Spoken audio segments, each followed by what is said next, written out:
The second boss in the Hive of Gorgons raid is considered the most difficult. However, it is 100% doable. In today's video, I'm going to be highlighting a handful of tips and tricks on everything you need to know in order to take down this boss and reap the weekly rewards. So, let's go ahead and jump right in. First things first, let's talk about consumables. So when it comes to the second boss in the Hive of Gorgons, there's a few things you do have to keep in mind. Similar to the first one, you will want to make sure that you have infused health potions and regen pots, as well as these regeneration serums if you can afford them. I just find that they're very helpful in times of need.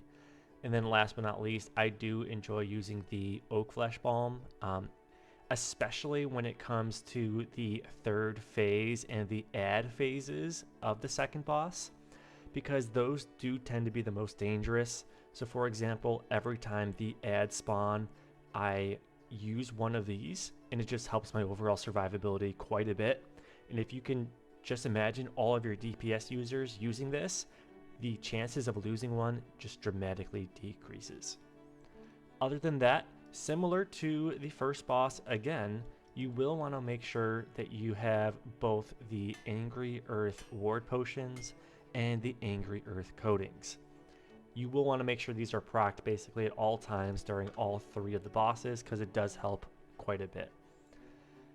In regards to your actual equipment, I do recommend having a mix of Elemental Aversion and Enchanted Ward. It does help you not only with the mobs in this Hive of Gorgons raid, but also take down these different bosses and just increase your overall survivability. If we're talking about the different types of resistances, the second boss actually deals nature damage, slash damage, and thrust damage, and even some strike damage. So it is quite a mix, but I do think that the most dangerous moves that this boss deals is both slash damage and nature damage personally. So I do recommend dropping in some gems to help you with that. In regards to your amulet, it's very important to pick up an amulet that might help prevent one of these different resistances. So if you can pick up either a slash protection or a nature protection and drop some of those gems in your gear, then you will be all set. If you are a DPS user, when it comes to attributes, I recommend hitting like 50 con. This is a DPS check. You're going to want to make sure that you are dishing off as much damage as possible. So it is very, very important that your DPS users do not utilize too much constitution. If you scroll down, you can see that there's some other consumables that you should bring. One of them, which is very important, is of course the powerful honing stone. This increases your damage by 7%. And yes, this counts towards your empower cap, but realistically, you should be working on hitting at that 50% empower cap as much as possible during this fight, and this just helps you do so. Also, pretty straightforward, but make sure you do bring your attribute foods, whether it's Constitution or your main attribute that your weapon scales off of, because that does help you quite a bit. 40, 44, even 48 points is honestly a game changer. In regards to your weapons, if you are a DPS user, I am a big fan of using diamonds in them. It's plus 15% damage as long as I'm at full health. Most of the time I'm behind the main boss and I'm not taking any damage, so it's a win-win. I'm not really worried too much about surviving, and I can dish off tons of damage. I do see a lot of people dropping rubies in their weapons, which also is pretty effective, just because fire damage does a increased amount of damage to angry earth enemies. The other thing I do want to call out is that you can see that one of the main differences here between the first and second boss is that I am not using a ranged weapon. You do not need a ranged weapon in this second boss at all, and I actually recommend using a melee weapon because you will tend to do a lot more damage, whether it's applying a ton of rends or just stackpiling a ton of bleeds, which typically is my strategy when it comes to DPSing this boss. Last and certainly not least, I do recommend that you bring in the Grasping Vines Heart Rune. This allows you to lock in certain mobs in the add phase, more specifically locking in the Corvid bird mobs, just because your team will prioritize taking those down first in this boss fight. This just helps you lock in that mob and lets your team burn down their health before it jumps around, because that enemy does like to move around quite a bit.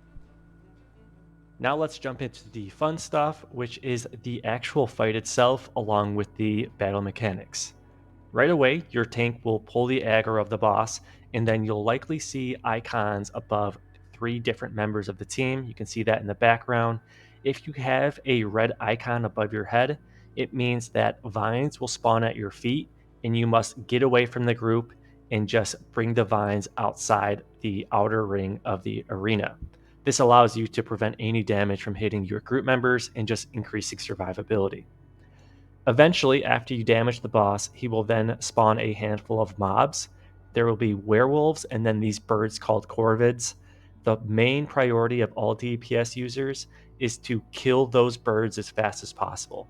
Once all of the birds are gone, you can then move over to the different werewolves that spawn. The reason you want to kill the birds first is because if you do not, they will get absorbed by Typhon and give him a stack of empower. If you do not kill a werewolf, he will then end up pushing out a large burst of damage, which increases over time with the more stacks of the werewolves he's absorbed, which is a little bit more sustainable and a little bit easier to manage compared to the corvid stacks. Once this boss loses 3 bars of health, he will then move on to the second phase. Again, sometimes the strategy is to ignore the ads that spawn and just deal damage, because the ads will disappear once he phases, just like this. You'll see he now moves into the center of the room, all of the ads die, and we're moving on to phase 2 of the fight. So when this happens, it's very important for everyone to go through this gate and enter the next part of the arena. As you can tell, there's only 3 pillars now, making it even more of a DPS check, because we have only 3 pillars to hide behind a massive attack that he pushes out after each of the ad phases. I'll talk a little bit more about this in just a second. So he's about to spawn the ads now. He typically does a large scream, and then of course the corvids come up. We focus the corvids as much as possible, which sometimes it's tricky if the vines just close off that area, but do the best you can to try to take down those corvids as well as the werewolves once the 2 corvids actually get down. Again, this is a little bit of RNG, because sometimes you'll get 1 corvid, sometimes you'll get 2, and depending on what spawns determines how this boss will actually pick up certain amounts of empower. At this point, someone is going to have a pair of red eyes above their head, which means they have to hide behind this pillar. He then charges into the pillar, allowing DPS to just deal massive amount of damage before he moves on to more attacks and the next phase. It's very, very important that if you have those eyes, you run behind a pillar as fast as possible. Honestly, after the ad phase, it's worth hiding next to a pillar just to secure that you actually get behind it in time, because if you don't, it's an automatic death. He charges into you, and there's nothing you can do to prevent it. So make sure that after you defeat the ads, you slowly move next to one of these pillars so that you can make sure that you stay alive and that your DPS users can actually dish off more damage as he does that charge attack. And again, I'll call it out because it is very important. The main reason why people call this a DPS check is because there's a limited amount of pillars in each of these phases. If you run out of pillars, then your entire team will just wipe, because you will no longer be able to prevent that charge attack. So as you can tell, he's about to do this second phase. Right there, those are the eyes. If you don't have the eyes, just go ahead and deal as much damage as possible, because he won't be able to hurt you. He's just focused on that one individual. So keep going and dish out as much damage as possible.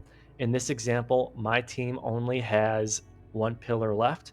So as you can tell, everyone is really focusing on the boss and dealing as much damage as possible. The biggest thing to stay aware of, in this battle is any icons that pop up above your head, whether it's symbolizing the charge attack or if it's symbolizing thorns. You will want to make sure that you position yourself in the best way so you just don't end up ruining any of your team composition and taking down members with you. So yeah, it's pretty straightforward. This really covers all of the mechanics. It's a DPS check because you need to, one, be able to take down all of these ads, and then two, dish as much damage as possible on this boss in order to actually phase him into the next room before you run out of pillars. There is a total of 3 different phases in this battle. Um, there you go. There's the eyes again. We're positioned perfectly, so we're just dishing off as much damage as possible. Once this boss has 3 bars of health left, he will then move into the final phase of this fight.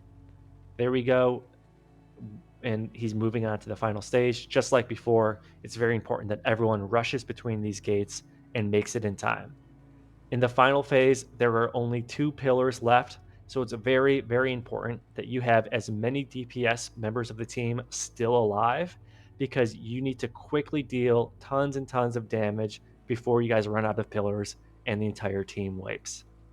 To give you a little bit of a better visual of what the targeted vines looks like, it's right here. Again, once this is on your head, just move outside of where your group is and just push it out. And that really covers it. I mean, just keep dishing off all the damage as possible. It gets a little scary at the end because at the final phase, he has the most stacks of either corvids or werewolves, and he's dealing lots of damage. So likely you'll have a lot of DPS users falling left and right. But follow these strategies, and you'll have no problem defeating Typhon and taking down the second raid boss in the Hive of Gorgons event. Best thing, of course, after defeating him is that you do get some nice loot, um, which could be 725. So it's a great boss to focus on, and it's 100% worth doing. And that covers it. If you enjoyed this video or you found it helpful, consider liking and subscribing to the channel. Otherwise, let me know in the comments below on whether or not you want a video just like this for the third and final boss in the Hive of Gorgons raid. Thanks again, and I will catch you guys later.